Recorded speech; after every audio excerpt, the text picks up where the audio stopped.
지난 주말 분갈이한 저희 집 사랑초들이에요. 포트에 담겨있는 친구들을 사와서 꽃망울이 맺혀 있었지만 과감하게 화분으로 옮겨줬거든요. 분갈이를 했지만 전혀 꽃이 손상되지 않고 이렇게 예쁘게 펴지고 있어요. 구매해왔을 때 당시 모습이고요. 오늘 영상에서는 이렇게 꽃이 펴있거나 꽃망울을 많이 올린 사랑초를 구매해 오셨을 때 어떻게 하면 꽃이 지지 않고 안전하게 분갈이를 하실 수 있는지 알려드리려고 해요. 영상에 행인 화분으로 쉽게 만드는 방법도 알려드렸으니까요. 끝까지 영상 시청 부탁드리고요. 구독, 좋아요도 부탁드릴게요. 먼저 구매해온 사랑초 이름부터 알려드릴게요. 핑크색이 아주 예쁜 이 친구의 이름은 프릴 사랑초예요.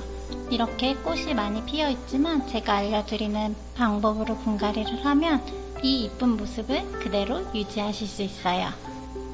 가까이서 보면 꽃이 더 예쁘거든요.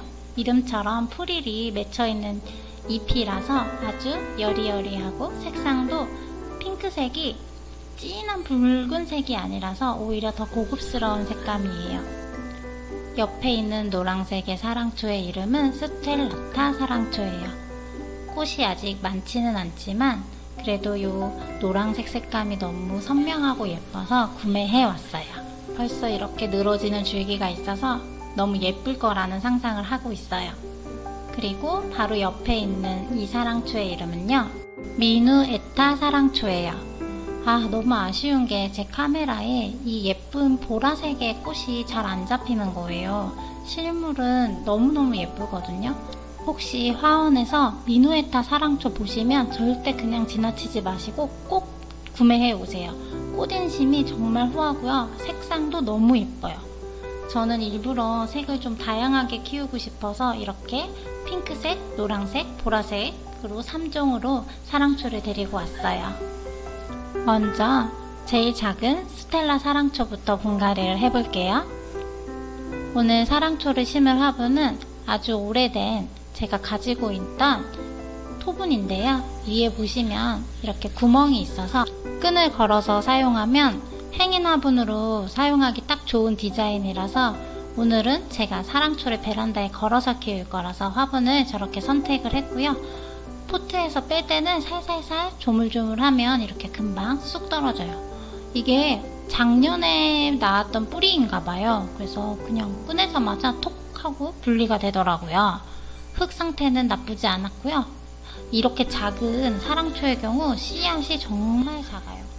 사랑초의 경우 건조하게 키워야 하기 때문에 배수가 무조건 좋아야 해요. 그래서 화분 아래쪽에 배수에 도움이 되게 난석을 깔았고요. 그러면서도 보습력은 좋아야 돼요. 기존에 심어져 있는 사랑초를 보시면 저렇게 피트모스 성분이 많이 있으니까요. 그래서 알갱이를 좀 섞어서 보습은 좋고 통기성도 좋게 그렇게 만들어주고요. 꼭 화분 아래에는 난석을 깔아서 물이 고이지 않고 바로 배수가 될 수 있도록 해주는 게 도움이 돼요. 심을 때는 이렇게 걸어서 보여줄 때에도 어느 쪽으로 꽃이 자랄지를 잘 생각하셔서 가운데 심을지 앞쪽으로 심을지를 선택하신 후에 자리 배치를 해주시면 돼요. 제가 황금인맥 사랑초를 키우면서 성장이 너무 빨라서 분갈이를 너무 자주 해줬거든요. 그랬더니 나중에는 상태가 좀 안 좋아지는 경우도 있더라고요. 그래서 이번에는 처음부터 조금 화분이 큰 사이즈의 토분을 선택해서 심는 거예요. 만약에 정말 한 번도 사랑초를 키워보시지 않았다면 저보다 제가 쓰는 화분보다는 좀 작은 사이즈의 화분을 사용하시기를 추천드릴게요. 저는 모양을 좀 사방으로 자라게 하고 싶어서 일부러 중앙에 심었거든요. 사랑초의 경우 약간 건조하게 키워야 되기 때문에 물을 너무 많이 주시면 안 돼요.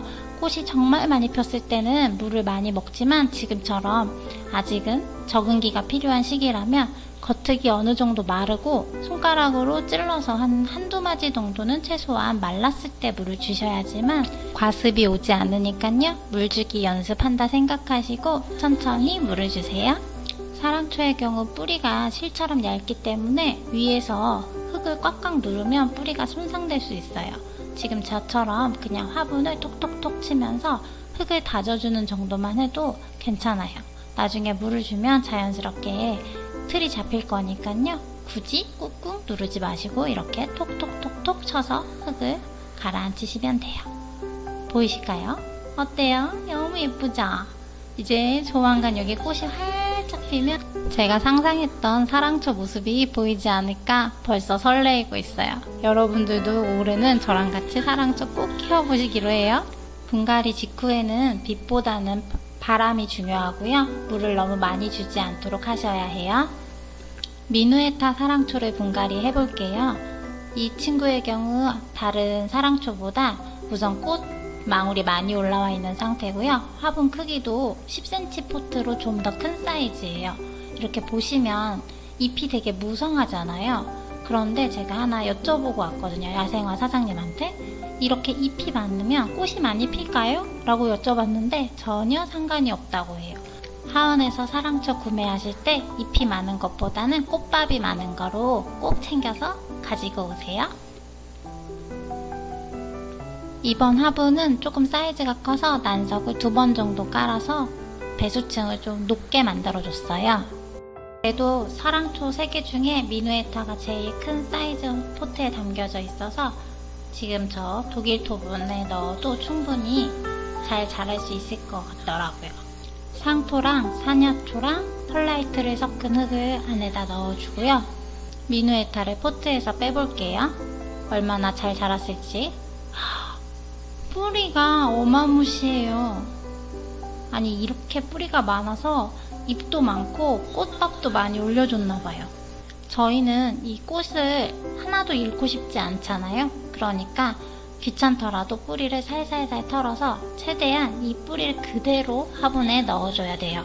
뿌리를 털다 보니까 끝 쪽에 구근이 매달려 있더라고요.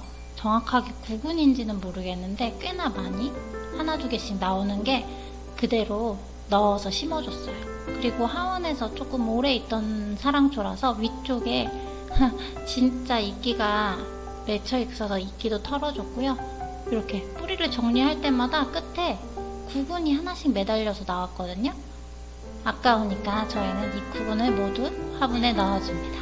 뿌리를 혹시 잘라내고 심으면 저처럼 맺혀있던 꽃망울들이 다 꽃을 피지 못할 수가 있어요. 그러니까 뿌리가 이렇게 길더라도 우선은 모두 다 화분에 넣어서 꼭 식재를 해주셔야 해요.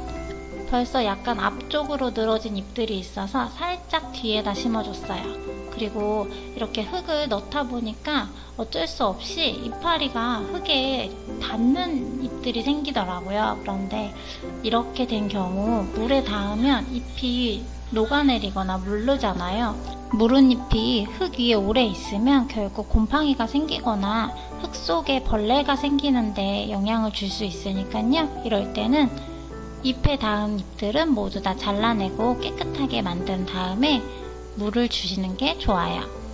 이 화분은 따로 고리가 없는 이유가 제가 예전에 만들어 놓은 마크라메 화분거리가 있거든요. 거기에 넣어서 키울 거라서 지금은 그냥 이 상태로 할 거고요.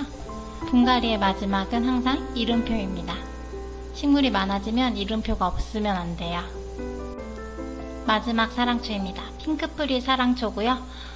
너무 예쁘지 않나요? 벌써 이 꽃이 너무 많이 올라와 있고 예쁜데 뒤에 보시면 미누에타랑 잎장이 다르잖아요. 사랑초는 잎이 많다고 꽃이 많이 올라오는 게 아니니까요. 꽃망울이 많이 올라온 걸로 가지고 오세요. 마지막 화분은 예전에 지엔숍에서 사왔던 빈티지 토분인데요. 이 화분은 위에가 약간 걸리는 곡이 있거든요. 그래서 어젯밤 전날 분재철사로 급하게 만들었어요. 짜잔! 이렇게 하면 어디에든 걸 수 있거든요. 분재철사 정말 너무 활용도가 좋으니까요. 이거 만들기도 쉬워요. 여러분들도 행인걸이 필요하시면 이렇게 따라서 만들어 보세요. 사랑초는 토분이 아니어도 다들 슬립분에도 난석을 까시니까 꼭 난석을 아래쪽에 깔아주시고요. 와, 꽃이 왜 이렇게 많은가 했는데 구근이 엄청나요.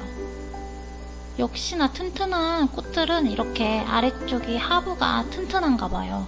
엄청 무슨 호두만한 구근들이 있어가지고 얼마나 예뻐질지 벌써 설레는 거 있죠.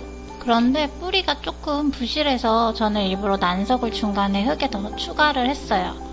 과습 오지 않도록 해주고요. 위에까지 촘촘하게 흙을 넣어주고 있고요.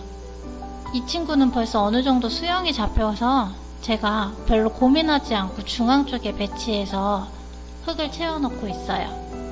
사랑초는 꽃을 못 키우시는 분들도 별로 어렵지 않게 키우실 수 있는 유일한 꽃이라고 저는 보거든요. 제가 꽃식물을 정말 못 키워요. 근데 유일하게 여러 종류의 사랑초를 키웠는데 죽이거나 한 적이 없어요. 그래서 꽃못 키우는 똥손님들도 키울 수 있는 게 사랑초라고 저는 생각하니까요. 올해 예쁜 꽃 보시고 싶으신 분들은 하원에서 사랑초부터 데리고 오세요. 흙을 툭툭 쳐서 마저 다져주고요. 분재철사에 한번 끼워볼게요. 이렇게 분재철사로 만들면 꽃이 풍성하게 져도 위치를 바꿔가면서 끼울 수 있어서 사용하기가 되게 편해요. 만드는 게 어렵지 않으니까 한 번쯤 만들어서 사용해보세요. 저는 일부러 3가지의 색상의 사랑초를 가지고 왔고요. 노란색 꽃처럼 잎이 없고 꽃잎도 적은 친구가 있는 반면에 핑크색 사랑초처럼 꽃이 많고 잎이 적은 친구도 있죠. 보라색 같은 경우도 꽃망울이 많고요. 하지만 분갈이를 한 후에는 햇빛보다는 바람이 잘 드는 자리에 둬야지만 안정적으로 뿌리를 내리고 식물이 분갈이 몸살을 하지 않아요. 그렇기 때문에 반양지에 통풍 잘 되는 자리에 최소 3일 이상 요양을 시켜주셔야 해요. 바람이 잘 드는 자리에 두면 크게 무리 없이 자리를 잡고요. 3, 4일 후에는 그 사이에서도 충분히 꽃을 조금씩 피어내거든요. 그렇기 때문에 물 주는 거랑 바람 드는 것만 초반에 주의해 주시면 사랑초를 죽일 일은 없으실 거예요. 지금 분갈이 하자마자 비료를 올려놓지는 않고요. 최소 여기 맺혀있는 꽃들이 많이 피었을 때 그때는 흙 위에 알비료를 올려주시면 돼요. 액상 비료를 주실 때도 비슷한 시기에 주시면 되고요. 한 달에 2번 정도가 적당한 것 같아요. 이렇게 분갈이 후에는 위에서 관수를 해주고요. 이후부터는 저면 관수로 물을 줘서 꽃에 물이 닿지 않도록 하는 게 사랑초를 많이 키우시는 분들이 물 주는 방식이니까요. 저면 관수 잊지 마세요. 분갈이 후 저는 전실에다가 사랑초를 두고 3박 4일 정도 약한 빛에 노출시켜 놨어요. 여기가 바람은 잘 들고 빛이 적당히 드는 자리라서 식물이 분갈이하고 요양하기 딱 좋은 자리거든요. 그리고 이후에는 남향 베란다로 자리를 이동시켰어요. 빛이 많아지니까 하루가 다르게 꽃이 피는 게 달라지더라고요. 꽃망울이 많이 맺혔던 민우에서는 이렇게 많이 꽃을 펴주고 있고요. 프릴 사랑초 역시 이렇게 많이 꽃이 펴주고 있어요. 여러분의 베란다에도 예쁜 사랑초가 가득해지셨으면 좋겠어요. 오늘 영상이 도움이 되셨기를 바라고요. 다음 영상에서 또 뵙고 싶습니다. 좋은 하루 보내시고요. 항상 행복하시고요. 오늘 시청해주셔서 너무너무 감사합니다.